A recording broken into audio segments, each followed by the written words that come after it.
So thanks everybody for joining. It's 1 minute until 11 Central European time, so we'll be getting started shortly. If the format for today's press briefing, is we'll have a presentation from Dr. Oostdijk and Dr. Elsler on this our new report, and then we'll have a question and answer session afterwards. If you have a question as we're going, feel free to put it in the Q&A. We also have interpretation in French and Spanish. So to use that, just click on the little globe icon on the bottom. And if you choose interpretation, please, and then you choose to speak or raise your hand, please be sure to keep the interpretation in the same language and speak in the same language that you're listening, just for ease. Okay, so I think it's 11 o'clock and we are almost good to go. Just wait 1 more minute.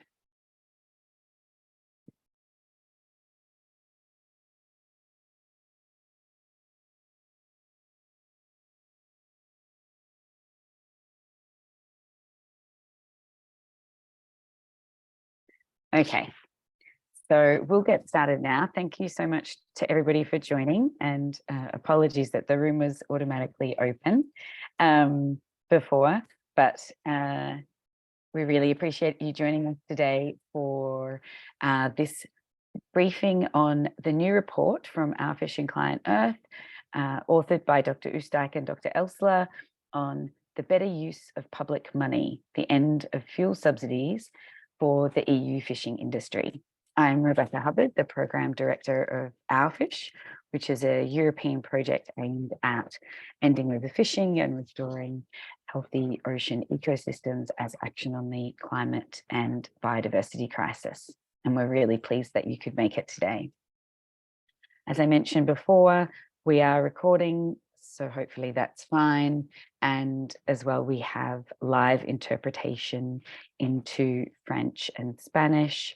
So please feel free to listen in either of those languages. So the EU fishing fleet is exempt from paying fuel taxes. These tax exemptions are indirect capacity enhancing subsidies that can exacerbate overfishing and carbon pollution. So they work against decarbonisation and the environment. The EU fishing fleet has avoided paying or avoids paying between 0.8 million and 15.7 billion euros in fuel tax between 2010 and 2020.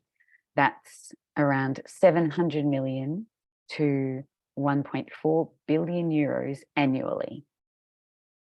However, the European Green Deal, the EU climate law, and the Fit for 55 package requires industries to reduce emissions and cut fossil fuel subsidies.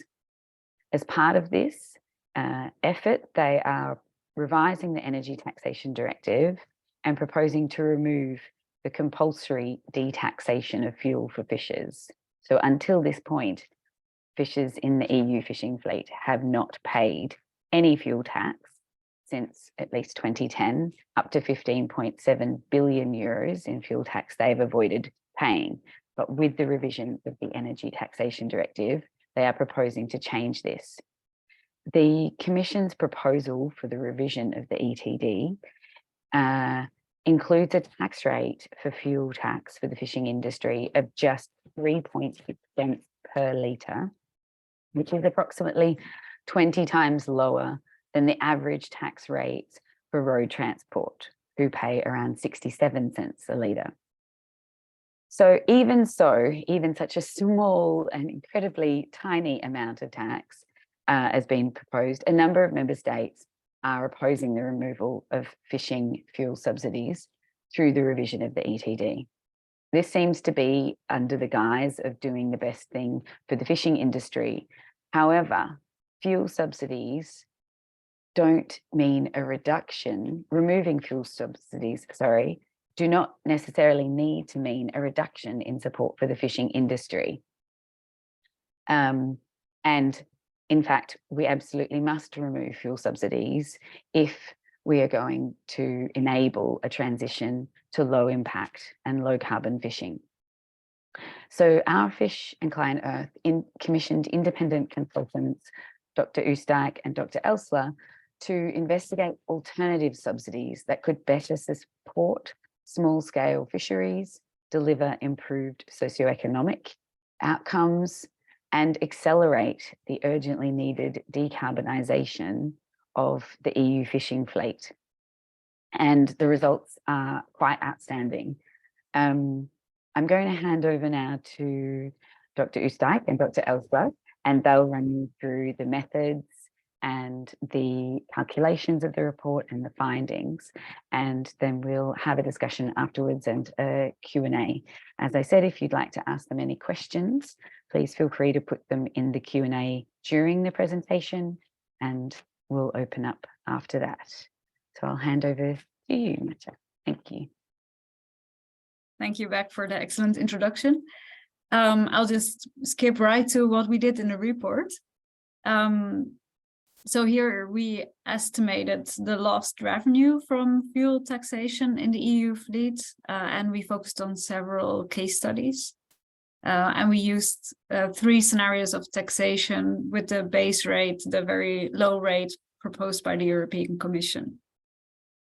And then we computed what else could have been done with this money in terms of supporting the EU fleet with subsidies that could help the environment, the society, and a better economic performance.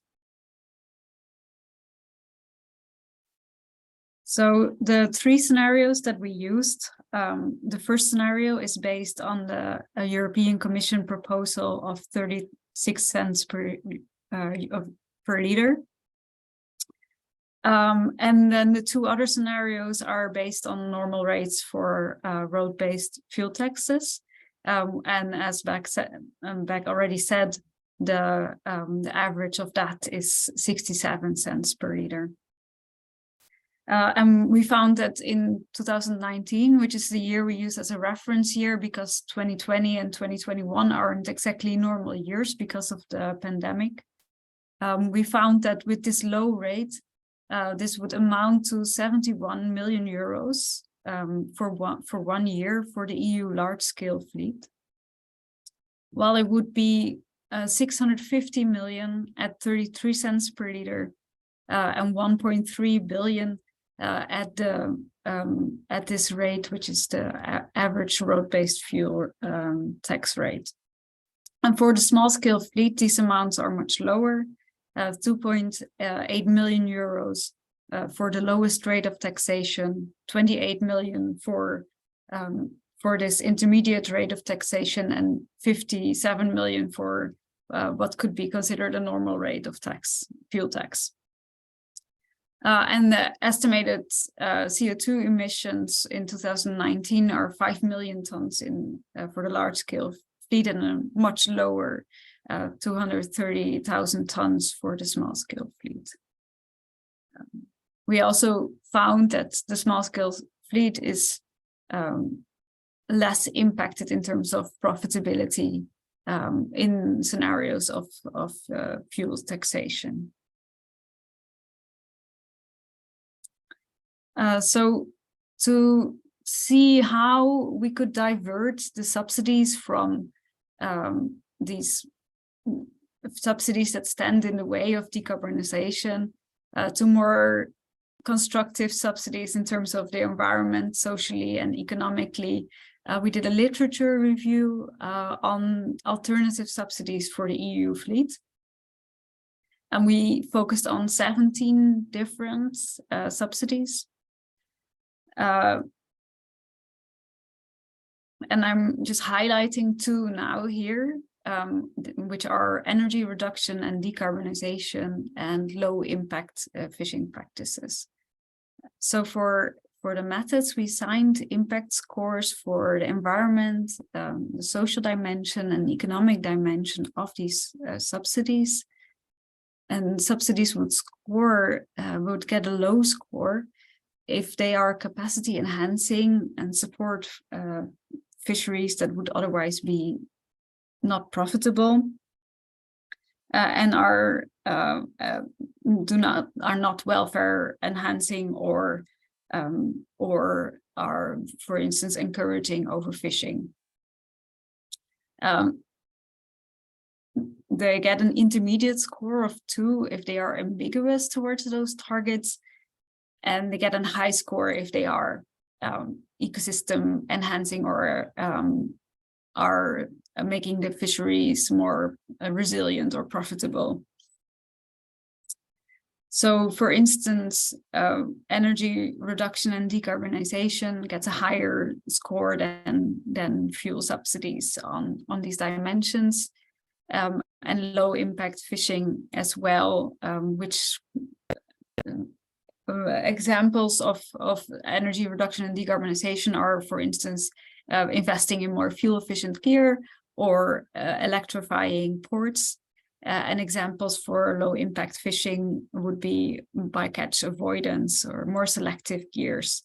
And then we computed the total impact score across these 3 dimensions by adding those numbers, and then compare the subsidies. Then we compare the subsidies to the exemption of fuel taxes, so that you can see from going from fuel taxes and diverting to the alternative subsidy towards energy reduction makes the total impact score 150% better. And now I'll hand over to Laura.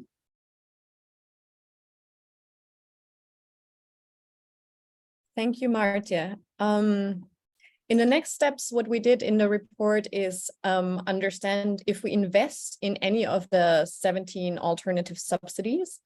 What Martje has just explained to you, the impact scores, if we would invest in any of those subsidies, would increase between 150 and 225%. So we would improve the environmental, social, and economic performance of EU subsidies. The figure that you see here, we ran a scenario of 33 cents per liter of taxes to compute the investments in the 17 subsidies. In 2019, this would have generated 653 million euros in total. Divided by 17, we get 38 million per subsidy. And the numbers that you see here is the number of projects that could be financed for each of the subsidies.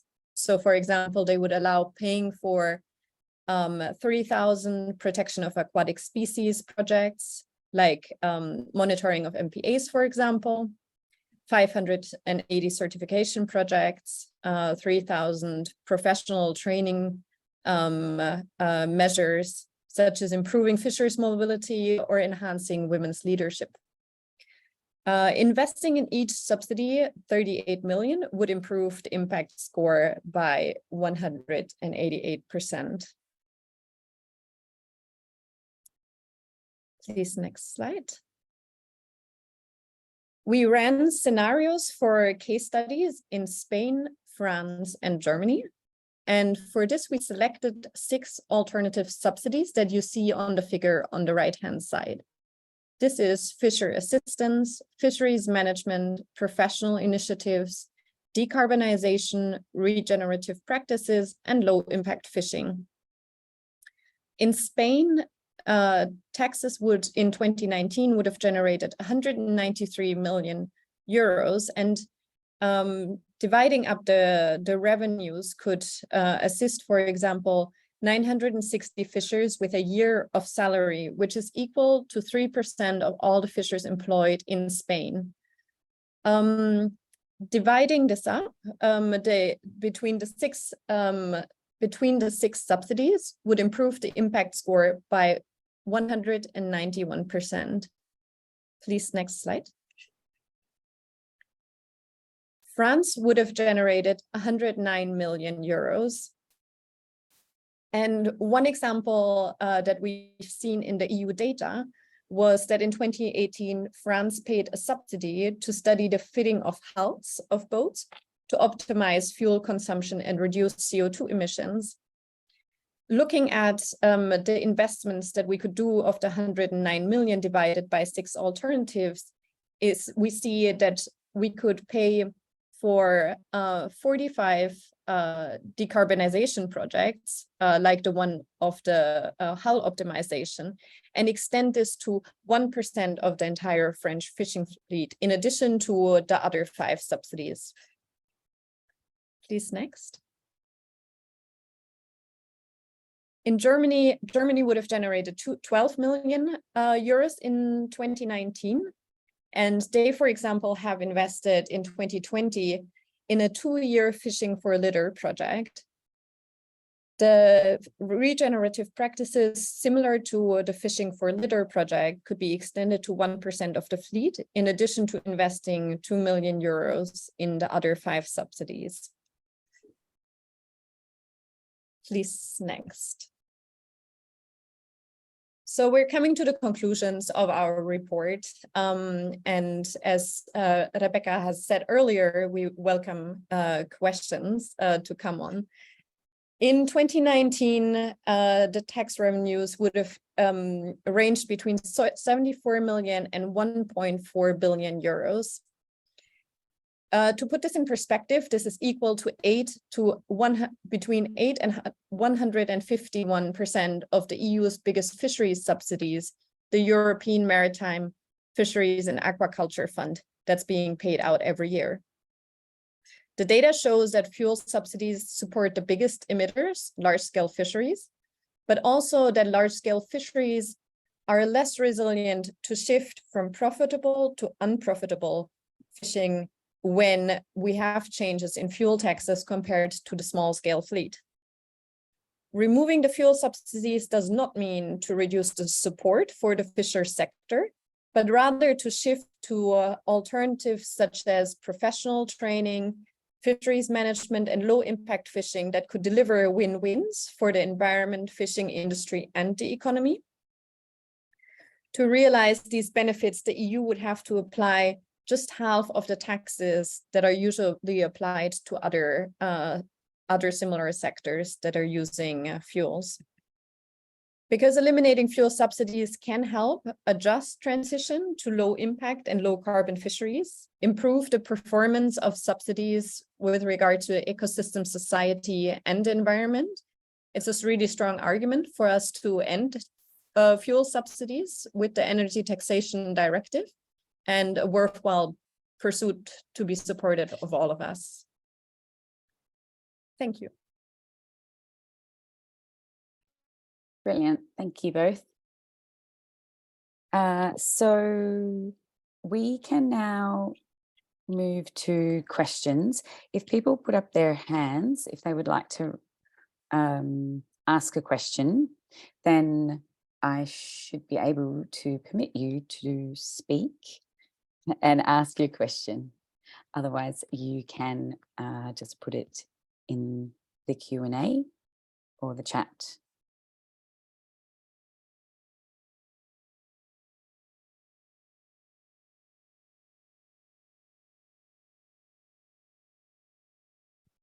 I hope all of the tools are working well. Arthur. Thanks very much, Rebecca.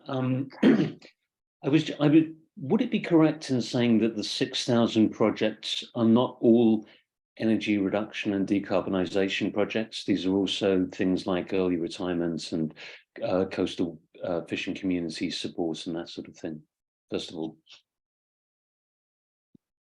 I think that's a question for either of the authors. Happy for either one of you to answer.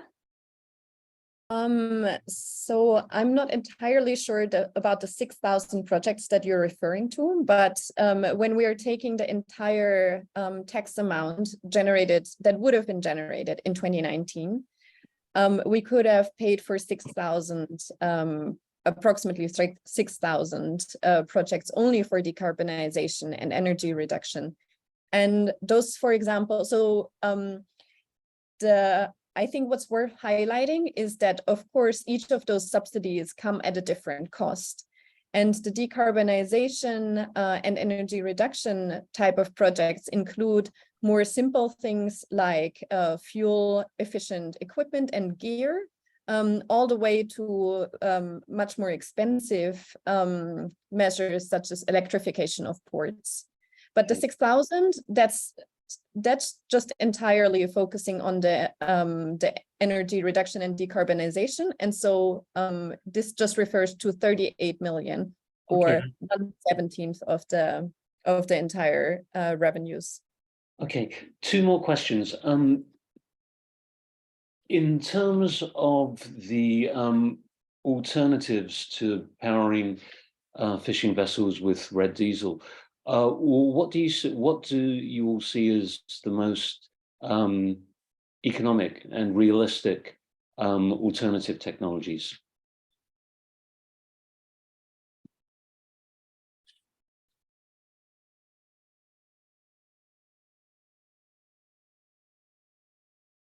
Okay, is that a question for me? Sorry, I can take that. Okay. Unless one of the authors has an opinion. Do you want to perhaps start, and then we can chime in? Does that make sense? Sure. Yeah, sure.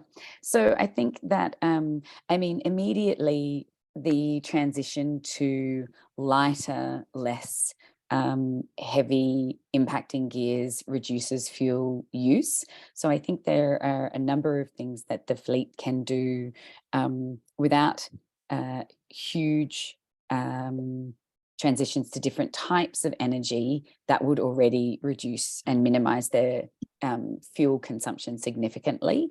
And that's definitely something that can happen immediately or very quickly.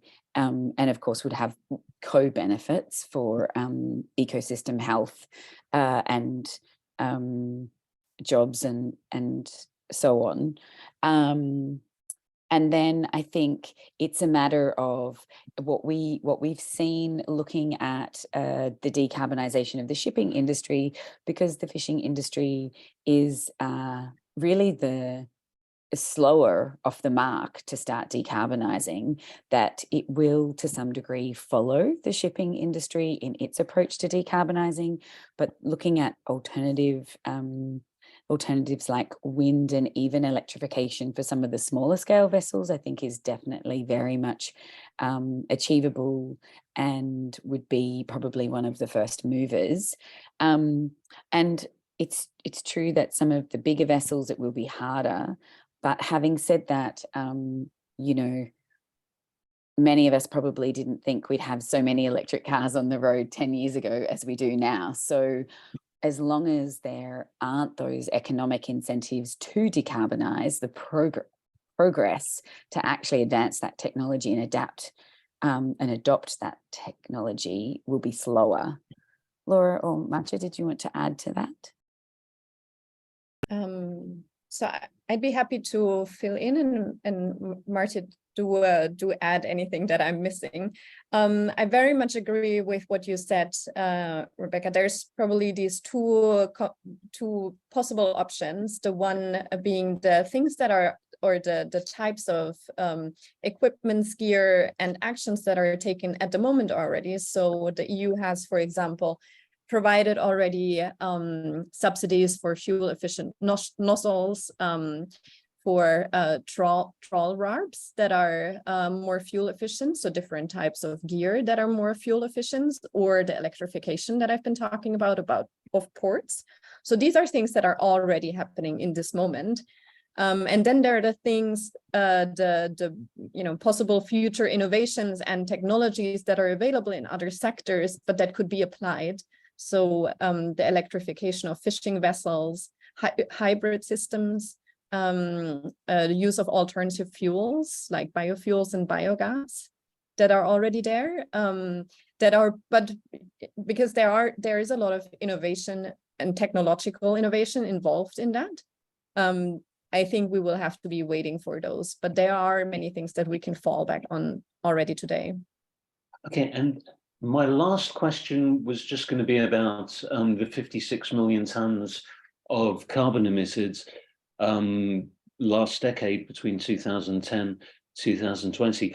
I was wondering how you got that figure and whether it included damage to the carbon emitted from damage to the seabed, loss of biodiversity, things like that, which might be harder to establish. Yeah, I can answer that question. That absolutely does not include those numbers, which are indeed very difficult to assess. And we just looked at the liters of fuel consumed and used conversion factors. So they are always going to be an underestimation. So they are just direct emissions, and probably missing some reported data. So it's a lower bar estimate. And where was the data from? This data is from STEFS, like the annual economic report. So these are just reported data on fuel consumed by the European fleet. Okay, thank you very much. Thanks, Arthur. Todd, can you hear me? To speak. Yes. Yes. Okay. Thank you so much. I'm Todd Buell. I'm a journalist with the Law 360 Tax Authority newsletter. And I noticed that I wrote an article about a similar report. I think this was about 2 years ago. And I was taking a glance over the article, and a lot of the data on minimum tax rates, and I think some of the opening data that you mentioned look very similar to that. And I was wondering, I mean, can you say, what's changed in the last 18 months or so, if anything? And I mean, do you feel like your voice is being heard, I don't know, more or less than at that time? If you could just talk about maybe what's different now versus, I think, the last report that I wrote on, which was in September 2021. Thank you. I think that's a good question for Beck. Yes, I can answer the second part of the question, but with the report, you both updated the numbers in terms of the fuel consumption and CO2 production. So perhaps you could just explain how you did that, and then I can respond to the rest of the question. Yeah, the scenarios we used for the report are essentially the same. And what is technically a little bit different is that we focused here on the distinction between the large and the small scale fleet. So our examples and our country cases are a little bit different. And then, of course, we also included the year 2019 and 2020. So we have just a longer time span and more recent. But yeah, the main target of this report was about seeing what could be done with the with those tax revenues generated. So yeah, those estimates are basically forming the baseline or the groundwork of the report, and then taking that into what else could we do to support the fleet, which aligns better with incentives that could have a more like socially and environmentally friendly policy.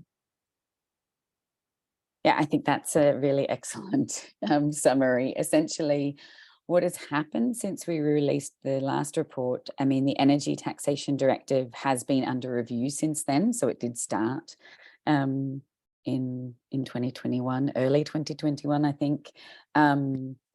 So it's been going on for quite a while. It's going a lot slower than we would like. In terms of the negotiations with the council and the commission, in terms of, I guess, obviously, and in that last 2 years, we've got a new crisis. Before we had the COVID crisis, and then now we have a new crisis of an energy crisis, which was triggered and or perhaps enhanced and really exacerbated by Russia's war on Ukraine. And so as a consequence,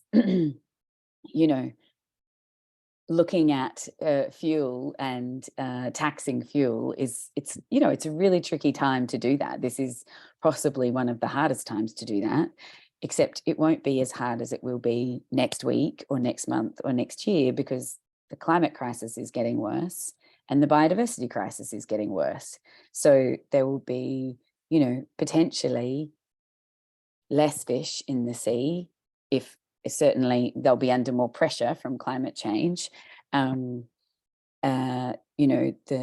climatic conditions both in the ocean will be more difficult for fishers, but also on land for people. So all of the societal pressures around the climate crisis will be worse, and will still be in this crunch point of having to rapidly change the way that we do things, and hopefully, hopefully the war in Ukraine will pass, but that doesn't mean that the rest of those crises will, and certainly they don't look like they're passing quickly. So it is a really tricky time. It's politically, it's very difficult to talk about introducing fuel tax, which is really one of the reasons why we commissioned this report, because we know that there are a number of other subsidies that are already provided to the fishing industry.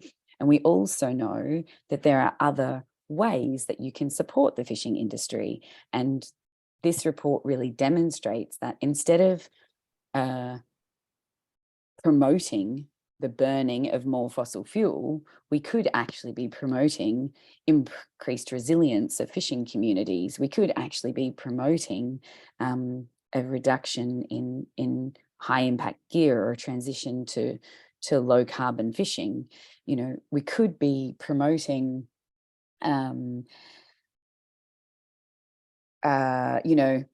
professional endeavors for fishers.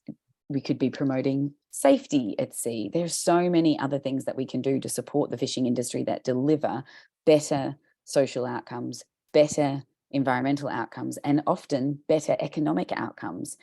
And yet the EU has chosen previously, and the fishing industry continues to support actually funding fossil fuel companies instead of their own industry, and it doesn't make sense.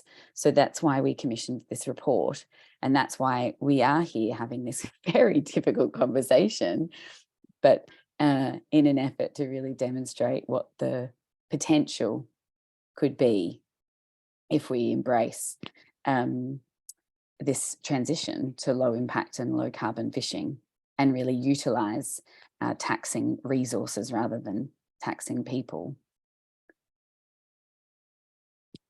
Does that answer your question, Todd? Yeah, that helps. Thanks. Great.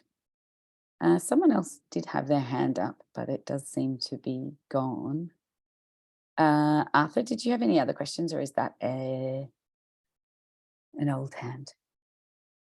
Oh, sorry, I didn't take my hand down. Well, there was one other thing I wanted to ask, which is just coming back again to the 6,000 energy reduction and decarbonisation projects. That's for the year 2019, and is that at the 653 million or the 1.4 billion rate of taxation? Let me answer this question. So it's the intermediate scenario of 33 cents taxes per liter. So the 33 cents per liter generates around 680 million in taxes in 2019 specifically. And that is the one that we divided up. So then you have another, you have to subtract the 38 million that go into the 6,000 projects for decarbonization. And the rest of the money you can still invest in the 16 alternative other subsidies. I think, Arthur, it's figure 4 in the report that shows the first figure that we've been showing with the alternative subsidies as well. There, each of the numbers provide you an insight into the number of projects that could be financed for each alternative subsidy.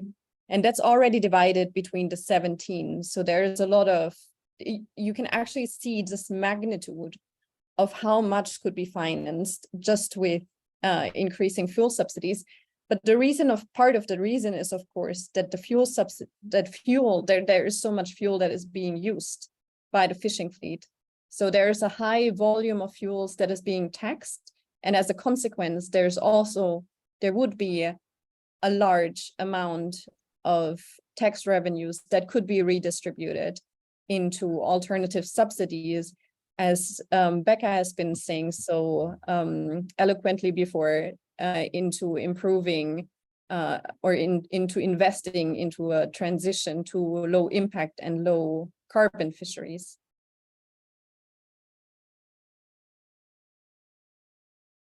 Thanks, Laura. Thanks very much.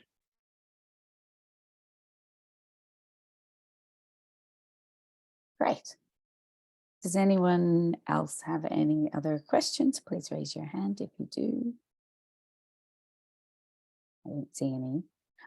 I would be interested if you wanted to comment, either of you, just about that difference in subsidies from the fuel subsidies for the large scale fleet compared to the small scale fleet. I think one of the statistics you used was, and please correct me if it's wrong, something like 80% of the subsidies went to the large scale fleet, which is only 20% of the fleet.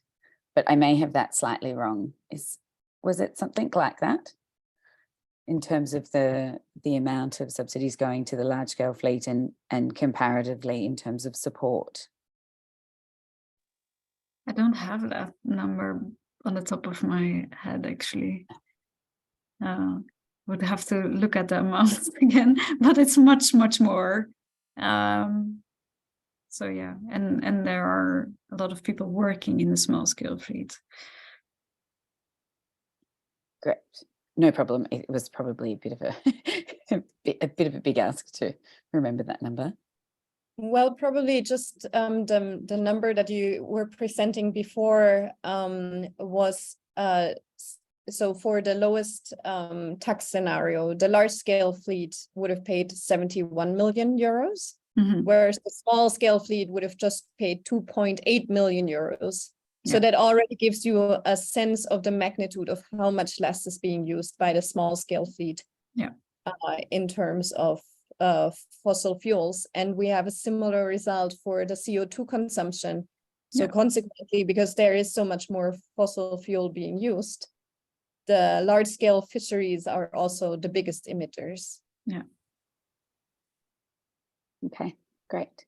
And there is a question in the Q&A chat box from Valentina, who can't turn on their audio.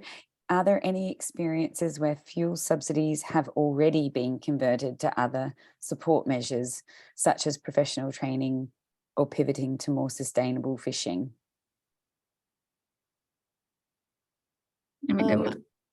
I can maybe start. Yeah, maybe I can start, and then I'll hand over to Becca and Martia.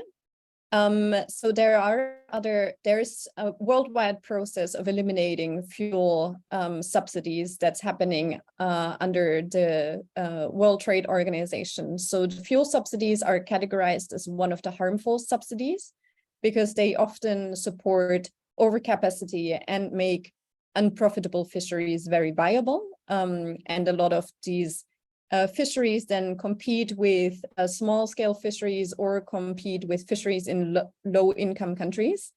And the consequences are often that there's increasing food insecurity, increased overfishing, and a lot of other negative repercussions. So the World Trade Organization decided or put out a draft agreement for fuel subsidies to be agreed by their members to eliminate harmful subsidies, including those of fuel subsidies. There are some. So this agreement is at the moment in the making, or in the under review by the member states. The US has just agreed to the agreement, I believe, 2 days ago. And that there have been other countries and nations that have been pioneering the removal of fossil fuel subsidies. For instance, the US and Mexico had a bilateral agreement to remove fuel subsidies. And part of those subsidies in Mexico, for instance, have been given to fishing cooperatives so these fishing cooperatives have territorial user rights. So they can manage the territories in which they are fishing. The fishing areas are just used exclusively by their members, and the subsidies can have supported some of the governance mechanisms that these cooperatives need, for example.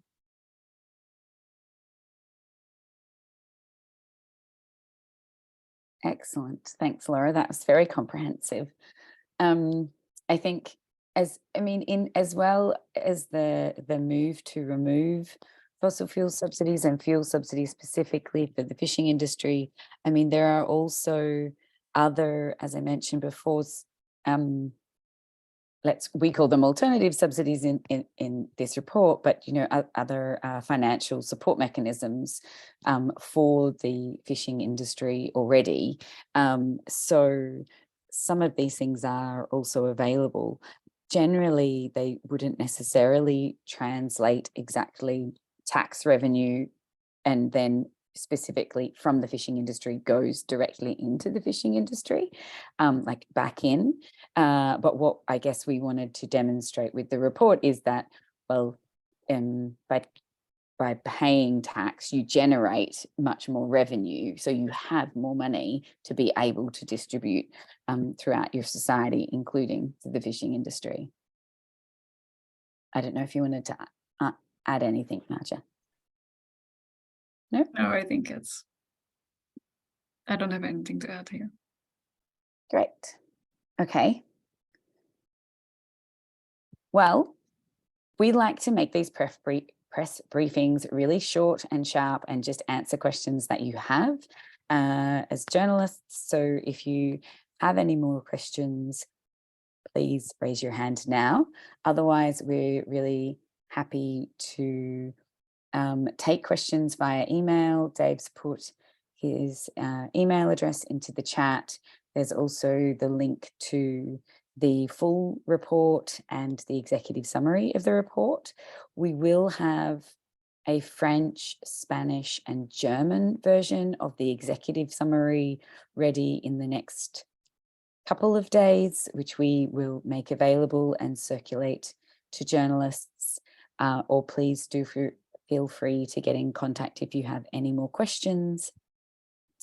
Thank you so much to our authors, Dr. Oostdijk and Dr. Elsler, for presenting the report today. And thank you very much to the journalists for attending and our fantastic interpreters and the Owlfish team for your support. Have a fabulous day.